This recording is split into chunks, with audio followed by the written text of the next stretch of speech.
এই ভিশনও শেয়ার করা যাবে না কারোর সাথে। আপনারা তো ব্যবসায়ী মানুষ, টিপস শিখাই দেয় কিছু। প্রথম লেসন হচ্ছে সূরাত ইউসুফ থেকে যে স্বপ্ন কারোর সাথে শেয়ার করতে নেই। স্বপ্ন যেটা মানুষ ঘুমিয়ে ঘুমিয়ে দেখে। প্রথম কথা হচ্ছে যে আয়াতটা দিয়ে শুরু করেছি, আল্লাহ তাআলা বলছেন নাহনু নাকুসু আলাইকা আহসানাল কসসি বিমা আওহাইনা ইলাইকা হাযাল কুরআন ওয়া ইন কুনতা মিন ক্বাবলিহি লামিনাল গাফিলিন। নবী হে, আমি কোরআন থেকে ওহির মাধ্যমে, ওহি হচ্ছে সিক্রেট মেসেজ, এই সিক্রেট মেসেজের মাধ্যমে আপনাকে সবচাইতে শ্রেষ্ঠতম একটা গল্প শোনাচ্ছি। সূরা ইউসুফ হচ্ছে কোরআনের সবচাইতে শ্রেষ্ঠতম গল্প। এই পৃথিবীতে যত গল্প হতে পারে, আপনারা রবীন্দ্রনাথ পড়েছেন, আপনারা বঙ্কিমচন্দ্র চট্টোপাধ্যায় পড়েছেন, আপনারা কেউ শেক্সপিয়ার পড়েছেন, আপনারা গোটা বিশ্বের বড় বড় সাহিত্যিকদের বই পড়েছেন। যত সাহিত্য হতে পারে, যত স্টোরি হতে পারে, যত গল্প হতে পারে, এমনকি কোরআনের অন্যান্য গল্পগুলোর চেয়েও এটা শ্রেষ্ঠ, অনন্য, অনবদ্য, আনপ্যারালাল। একটা গল্প যে কত নান্দনিক হতে পারে, একটা গল্প কত জীবন্ত হয়ে মানুষের চোখে ধরা পড়তে পারে, সেটা আল্লাহ তাআলা শব্দের, আরবি শব্দের বুননে, ভাষার প্রাঞ্জলতা এই সূরাতে ফুটিয়ে তুলেছেন। এত সুন্দর একটা গল্প। আল্লাহ তাআলা বলছেন আহসানুল কসাস, মানে সবচাইতে শ্রেষ্ঠ গল্প নবী হে আপনাকে শোনাচ্ছি। গল্পকে আরবিতে বলে কিসসা, এর প্লুরাল হচ্ছে কসস। তো কিসসা বললেই মনে করবেন না যে এটা খারাপ জিনিস। অনেকে বলে আরে উনি তো কোরআন হাদিস দিয়ে কিছু বলে না, খালি কিচ্ছা বলে। কিসসা কিন্তু কোরআনে এসেছে, অনেক নবীর কসস কোরআনে এসেছে। তো সেটা যদি কোরআন থেকে কিচ্ছা হয় বা ঘটনা হয়, স্টোরি টেলিং হয়, দ্যাটস গুড, অ্যাপ্রিশিয়েটেড, রেকমেন্ডেড। তো আল্লাহ গল্প কেন বললেন কোরআনে, এবং শ্রেষ্ঠ গল্প পরে আল্লাহ তাআলা স্টেটমেন্ট দিলেন আহসানাল কসাস, সবচেয়ে শ্রেষ্ঠ গল্প ইউসুফের গল্প। কারণ কি? কারণ গল্প মানুষকে আকৃষ্ট করে। গল্প মানুষকে কি করে? আকৃষ্ট করে। অনেক সময় দেখা যায় যে আমরা যখন তাত্ত্বিক কথা বলি, মানুষ হাই তোলে, কেউ এদিক সেদিক তাকায়, একটা ঝিমুনি ঝিমুনি ভাব। কিন্তু যখন ঘটনা বলি, একটা গল্প যখন শুরু করি, তখন একেবারে নড়ে চড়ে বসে সবাই, মানে কি হইলো দেখি, শেষ পর্যন্ত কোথায় যেয়ে ঠেকে। তো এই জন্য আল্লাহ তাআলা মাঝে মাঝে আমাদেরকে গল্প শুনিয়েছেন। ইহুদিদের কাছ থেকে, মদিনা ইহুদিদের কাছ থেকে একটা প্রশ্ন শিখে আসছিল কুরাইশরা। ওই প্রশ্নটা রাসূল সাল্লাল্লাহু আলাইহি ওয়াসাল্লাম করেছিল যে বনি ইসরাইলের, হে মুহাম্মদ, বনি ইসরাইলের লোকেরা তো থাকতো কানাআনে, মানে প্যালেস্টাইনে, তো বনি ইসরাইল মিশরে আসলো কিভাবে? তুমি যদি সত্য নবী হও বলো। আবার কেউ কেউ বলেছিল যে ইউসুফ আলাইহিস সালাম, ইয়াকুব আলাইহিস সালাম, ওনারা থাকতো প্যালেস্টাইনে, ওনারা মিশরে আসলো কি করে বলো। আবার সাহাবারা মাঝে মাঝে মক্কায় বলতেন, ইয়া রাসূলুল্লাহ, শুধু জান্নাত জাহান্নামের আয়াত, আখিরাতের আয়াত, তাওহীদ শিরকের আয়াত, এগুলো আমাদেরকে বলা হয়, কোনো ঘটনা কোরআনে বলা হয় না কেন? আমাদেরকে যদি একটা ঘটনা শোনাতেন আমরা ইন্সপায়ার্ড হতাম। এই চাহিদা, এই প্রশ্নগুলোর আলোকে আল্লাহ তাআলা অ্যানসার হিসেবে সূরা ইউসুফকে নাজিল করেছেন। তাহলে শোনো, আহসানুল কসাস, একটা গল্প কত মাধুর্যময় হতে পারে শোনো। এবং এর মধ্যে দিয়ে আল্লাহ তাআলা বলেছেন বনি ইসরাইল কিভাবে প্যালেস্টাইন থেকে ইজিপ্টে মাইগ্রেট করলেন। এভাবে অনেক নবীদের ঘটনা আল্লাহ তাআলা কোরআনে আমাদেরকে শুনিয়েছেন। আল্লাহ তাআলা বলছেন রুসুলান কদ কসাসনাহুম আলাইকা মিন ক্বাবলু ওয়া রুসুলাল লাম নাকসুসহুম আলাইক। অনেক নবীর ঘটনা হে নবী আপনাকে আমি শুনিয়েছি, আবার অনেক নবীর ঘটনা আমি শোনাইনি। তো যেগুলো আমি শুনিয়েছি এগুলো আবার আপনি আপনার উম্মতদেরকে শোনান। ফাকসুসিল কসাসা লাআল্লাহুম ইয়াতাফাক্কারুন। আপনি এই কিচ্ছাগুলো, ঘটনাগুলো আপনার উম্মতকে শোনান, যাতে করে তারা চিন্তাশীল হতে পারে। তাহলে এটা হচ্ছে ইন্ট্রোডাক্টরি ডিসকাশন, প্রাথমিক কথা, যে গল্প মানুষকে আকৃষ্ট করতে পারে, এজন্য গল্প মানুষের মনে দাগ কাটে, এবং একটা গল্প কত পাওয়ারফুল হতে পারে, নান্দনিক হতে পারে, এটা এই সূরার মধ্য দিয়ে আল্লাহ তাআলা আমাদেরকে বুঝিয়েছেন। আমরা কিন্তু প্রায় মহামানবদের গল্প শোনাই, সফল মানুষদের গল্প শোনাই। মিডিয়াতে মাঝে মাঝে দেখবেন যে কিছু প্রোগ্রাম করে যে সফল মানুষদের গল্প। তো গল্পগুলো কেন বলে? তাদের সফলতার গল্প শুনলে নিজেরও সফল হতে মনে চায়, মানুষ মোটিভেটেড হয় সফল মানুষের স্টোরি শুনলে। এখানে আপনারা অনেক ব্যবসায়ী আছেন, জীবনের শুরুটা ছিল অনেক কষ্টের, তাই না? একটা সময় পাড়ি দিয়ে এখন very big business magnate in Kuala Lumpur, মাশাআল্লাহ, অনেক বড় ব্যবসায়ী। তা আপনার হিস্ট্রিটা যদি আমাদের সাথে শেয়ার করেন, গল্পটা যদি বলেন, তখন আমরা অনুপ্রাণিত হব।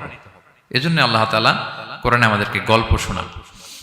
তো এই সূরা থেকে আমরা কি কি শিখি? প্রথম যে লেসনটা আমরা শিখি সেটা হচ্ছে, যেহেতু আমি একেবারে ক্রিম লেসনগুলো আপনাদের সামনে আনবো, পুরো সূরাটা কভার করা তো সম্ভব হবে না। প্রথম লেসন হচ্ছে সূরাত ইউসুফ থেকে যে স্বপ্ন কারোর সাথে শেয়ার করতে নেই। স্বপ্ন যেটা মানুষ ঘুমিয়ে ঘুমিয়ে দেখে, এটাও স্বপ্ন। আবার আরেকটা আছে যেটা মানুষকে ঘুমাতে দেয় না, ওইটাও স্বপ্ন। স্বপ্ন যেটা মানুষ ঘুমায় দেখে, এটাও স্বপ্ন। আবার যেটা পাবার আকাঙ্ক্ষা মানুষকে ঘুমাতে দেয় না, ওইটাও কি স্বপ্ন। ওটারে ভিশন বলে। এই দুইটার একটাও কারোর সাথে শেয়ার করতে নেই। ঘুমের স্বপ্নও শেয়ার করবেন না, আর আপনার যে লং ভিশন ওইটাও শেয়ার করবেন না কারোর সাথে। এটা হচ্ছে প্রথম লেসন, স্বপ্ন শেয়ার করতে নেই। ছোট্ট ইউসুফ আলাইহিসসালাম স্বপ্ন দেখলেন 11টা তারা, চাঁদ, সূর্য ওনাকে সেজদা করতেছে। এই স্বপ্ন দেখি তার বাবার সাথে শেয়ার করলেন, ইয়াকুব আলাইহিসসালামের সাথে। ইয়াকুব আলাইহিসসালাম বললেন, লা তাকুসুস রুইয়াকা আলা ইখওয়াতিকা ফায়াকিদু লাকা কাইদা। ইউসুফ, তুমি আমাকে বলেছো ভালো, কিন্তু তোমার ভাইদের বলতে যেও না আবার, তাহলে তারা তোমার প্রতি কি করবে? জেলাসি করবে, ষড়যন্ত্র করবে। আর নি'মাতু মাহসুদা, এটা পৃথিবীর চিরাচরিত নিয়ম। আপনি যদি কোনো ব্লেসিংস পান আল্লাহর পক্ষ থেকে, অন্যদের চেয়ে আপনি একটু ডিফারেন্ট হন, আপনার অনেক কিছু থাকে, এটা সবার ভালো লাগবে না। আপনার ভালো জিনিস সবার ভালো লাগবে না। আপনার এই ভালো জিনিসের কারণে অনেকে আপনাকে ঘৃণা করবে। সো স্পেশালি যদি কোনো ভালো স্বপ্ন দেখেন, এট দ্য সেম টাইম খারাপ স্বপ্ন যদি দেখেন, এটা আপনি শেয়ার করবেন না কারোর সাথে। কারণ স্বপ্ন এটা কেবলমাত্র মন মস্তিষ্ক প্রসূত কোনো বিষয় না। মুমিন জীবনে এটা অনেক অর্থবহ। মাঝে মাঝে স্বপ্নের মাধ্যমে আল্লাহ মানুষকে বার্তা দেয়, ইলহাম পাঠায় স্বপ্নের মধ্য দিয়ে। এজন্য বিজ্ঞ, প্রাজ্ঞ, শুভাকাঙ্ক্ষী কাউকে শেয়ার করা যায়। যার জ্ঞান নেই বা ব্যক্তিগত জীবনে পাপী, ভালো মানুষ নয় বা হিংসুক টাইপের, এদের কাউকে আপনার কখনো স্বপ্ন শেয়ার করবেন না। ভালো স্বপ্ন দেখলে শুকরিয়া করবেন আল্লাহর, আলহামদুলিল্লাহ, আল্লাহ কবুল করো। খারাপ স্বপ্ন দেখলে পানাহা চাবেন আল্লাহর কাছে। সুনানে তিরমিজিতে একটা বাব আছে, একটা চ্যাপ্টার, বাব লা তাকুসুর রুইয়া ইল্লা আলা আলিম আও নাসিহ। ভালো আলেম অথবা শুভাকাঙ্ক্ষী ছাড়া স্বপ্ন কাউকে বলতে যেও না, এই অনুচ্ছেদের নাম।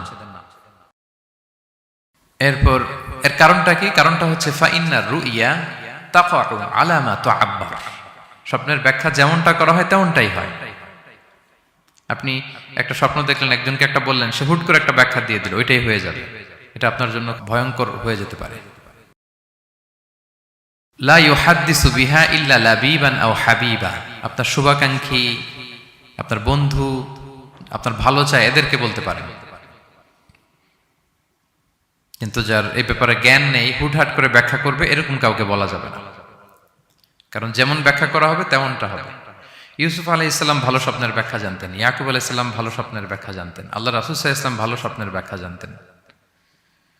আবু বকর রাদিয়াল্লাহু তাআলা আনহু সাহাবীদের মধ্যে সবচেয়ে ভালো স্বপ্নের ব্যাখ্যা জানতেন। ইভেন রাসূল সাল্লাল্লাহু আলাইহি ওয়াসাল্লাম মাঝে মাঝে স্বপ্ন দেখে আবু বকরকে বলতেন, দেখি ব্যাখ্যা করো তো তুমি। তাবিঈদের মধ্যে মুহাম্মদ ইবনে সিরিন খুব ভালো স্বপ্নের ব্যাখ্যা জানতেন। এক লোক এসে মুহাম্মদ ইবনে সিরিনকে বলল যে, আমি দেখলাম আমার ছেলে পানি খেতে খেতে পেটটা এত বড় হয়ে গেছে। এই একই স্বপ্ন আরেকটা লোকও দেখলো, দেখে এক মূর্খের কাছে জিজ্ঞেস করলো। সে বলল, সর্বনাশ, এত বড় পেট হয়ে গেছে, তোমার ছেলে তো মারা যাবে। ঠিকই কদিন পরে ছেলেটা মারা গেল। আর একই স্বপ্ন দেখে এই লোক মুহাম্মদ ইবনে সিরিনকে জিজ্ঞেস করেছিল, উনি বলেছেন যে তোমার ছেলে তো অনেক বড় আলেম হবে। ঠিক তাই হয়েছে, ওই ছেলে অনেক বড় আলেম হয়েছে। তো ফাইন্নার রুইয়া তাকাউ আলা মা তুআব্বার। স্বপ্নের ব্যাখ্যা তেমন হয় যেমন এটার ব্যাখ্যা করা হয়। রাসূল সাল্লাল্লাহু আলাইহি ওয়াসাল্লাম একবার স্বপ্নে দেখলেন যে তিনি, ওনাকে দুধ দেয়া হয়েছে, বাটিতে দুধ খাচ্ছেন, পরে আঙ্গুলের ফাঁক থেকে দুধ বেরোচ্ছে। এই সামান্য একটু দুধ রাসূল সাল্লাল্লাহু আলাইহি ওয়াসাল্লাম উমরে ফারুককে দিলেন। সাহাবারা বললেন, মাযা আউয়ালতা বিহি ইয়া রাসূলুল্লাহ, এটা তাওয়িল কি? তখন বললেন, আউয়ালতু বিহি আল ইলম, এটা দিয়ে আমি জ্ঞান বুঝিয়েছি। মানে উমরে ফারুকের আল্লাহ তাআলা অনেক জ্ঞান দিবে। স্বপ্নে কেউ দুধ খাচ্ছেন, এটা আপনার জ্ঞানের প্রতীক। রাসূল সাল্লাল্লাহু আলাইহি ওয়াসাল্লাম স্বপ্নে দেখলেন লোকজন দাঁড়ানো, কারো গায়ের জামা এতটুকু, কারো এতটুকু, কারো হাঁটু পর্যন্ত, আর উমরে ফারুক জামা একেবারে টেনে হিচড়ে যাচ্ছে। তো সাহাবারা বললেন, মাযা আউয়ালতু বিহি ইয়া রাসূলুল্লাহ, এই স্বপ্নের তাওয়িল কি, ব্যাখ্যা কি? রাসূল সাল্লাল্লাহু আলাইহি ওয়াসাল্লাম বললেন, আউয়ালতু বিহি আদ-দীন আত-তাকওয়া, এটা দ্বারা আমি দিনদারি বুঝিয়েছি। মানে উমরে ফারুকের দিনদারি অনেক বেশি। স্বপ্নে কেউ ছোট জামা দেখলে তার দিনদারি কমতেছে, এটার একটা আলামত। তো এই জন্য হুট করে স্বপ্নের কথা কাউকে শেয়ার করতে নেই। রাসূল সাল্লাল্লাহু আলাইহি ওয়াসাল্লাম ফজরের সালাতের পরে মসজিদে নববীতে সালাম ফিরিয়ে সাহাবাদের দিকে মুখ ফিরিয়ে বসতেন, তাসবিহ পড়তেন, এরপর জিজ্ঞেস করতেন, হাল রাআ আহাদুম মিনকুম আল বারিহাতা রুইয়া, গত রাতে কেউ কোনো স্বপ্ন টপ্ন দেখেছে নাকি? তো তখন সাহাবারা এই স্বপ্ন বলতেন, রাসূল সাল্লাল্লাহু আলাইহি ওয়াসাল্লাম ব্যাখ্যা করতেন। সুবহানাল্লাহ, কত সৌভাগ্যবান ছিলেন তারা। তাহলে স্বপ্ন বলা যাবে নাকি কাউকে? শুধু মুরাদ ভাই বলবে না, বাকিরা বলবে? স্বপ্ন বলবেন কাউকে না। খুবই শুভাকাঙ্ক্ষী, আপনার একেবারে ক্লোজ ফ্রেন্ড, তাকে বলতে পারেন। আর অনেক বড় আলেম, যিনি ভালো ব্যাখ্যা করতে পারবেন, আপনাকে গাইড করতে পারবেন, তাকে বলবেন। এছাড়া বলা যাবে না। আর খারাপ স্বপ্ন তো বলাই যাবে, আল্লাহ তাআলার কাছে পানা চাইতে হবে। তাহলে ঘুমিয়ে ঘুমিয়ে যেটা দেখি, এটা কারোর কাছে বলা যাবে না। আর যেটা পাওয়ার আকাঙ্ক্ষা মানুষকে ঘুমাতে দেয় না, ওইটাও একটা স্বপ্ন। বলে না যে আমার জীবনের স্বপ্ন আমি এটা করব, এটাও স্বপ্ন। এই ভিশনও শেয়ার করা যাবে না কারোর সাথে। আপনারা তো ব্যবসায়ী মানুষ, টিপস শিখাই দেয় কিছু। বিশাল বড় একটা কিছু প্রজেক্ট নিছেন, শুরু করার আগে আপনি বলে ফেলছেন, শেষ, আর এটা হবে না। দেখবেন যে এখান থেকে কনস্পিরেসি, ওইখান থেকে শত্রুতা, ওইদিকে এটা করছে ওইটা করছে, আপনি আর আগাতেই পারবেন না। দুঃখজনক হলেও সত্য, আমরা বাংলাদেশিরা তো এগুলোতে অভ্যস্ত। সবার মধ্যে কম বেশি জেলাসি কাজ করে ন্যাচারালি, আমাদের বাংলাদেশিদের এটা আরো বেশি। আমি আমার প্রায় আলোচনাতে বলি যে আমাদের জাতীয় খেলা হাডুডু হওয়ার কারণ হচ্ছে এই খেলার ধরনটাই এমন। একজন সামনে যেতে চায়, 10 জন পা ধরে পিছনে টানতে চায়। তো একটা গল্প শুনেছিলাম এরকম, যে এক লোক জাহান্নাম ভিজিট করতে গেছে। এক এক দেশের লোকদের জন্য এক এক জাহান্নাম, প্রত্যেক জাহান্নামের উপর একজন রক্ষী ফেরেশতা। তো দেখতেছে যে একটা জাহান্নামের আশেপাশে কোনো রক্ষী ফেরেশতা নেই। তো বললো যে সব জাহান্নামের উপরে রক্ষী ফেরেশতা যাতে বেরোতে না পারে কেউ, এই জাহান্নামের কোনো রক্ষী ফেরেশতা নাই কেন? এটা কোন দেশের? বলতেছে এটা বাংলাদেশের জাহান্নাম। কেউ যদি কোনো রকম বেরোইতে যায়, বাকিরা টেনে আবার ঢুকায় ফেলবে, বেরোয়া যাবে না এখান থেকে। তো এটা নাকি বাংলাদেশের জাহান্নাম। এটা জাস্ট একটা মজার ছলে গল্প করলাম আর কি। তা আপনি আপনার ভিশন শেয়ার করলে বিপদে পড়ে যাবেন। আপনি প্রপার হোমওয়ার্ক করবেন, গ্রাউন্ড ওয়ার্ক করবেন, কাউন্সিলিং করবেন, প্রজেক্ট দাঁড় করাবেন, লঞ্চিং প্রোগ্রামের দিন সবাইকে জানাবেন। সব রেডি, এবার আর কেউ কিছু করতে পারবেন, এটা দাঁড়ায় গেছে, সব রেডি আমার। লঞ্চিং জাস্ট একটা ফর্মালিটিস, তারপরে আমার কাজ শুরু হবে। কিন্তু আপনি আগেই যদি সবাইকে জানায় ফেলেন, হবে এটা? হবে না। এটা হচ্ছে 1 নম্বর লেসন, স্বপ্ন শেয়ার করতে নেই। এই লেসনটাকে ক্লিয়ার প্রিয় ভাই এবং বোনেরা?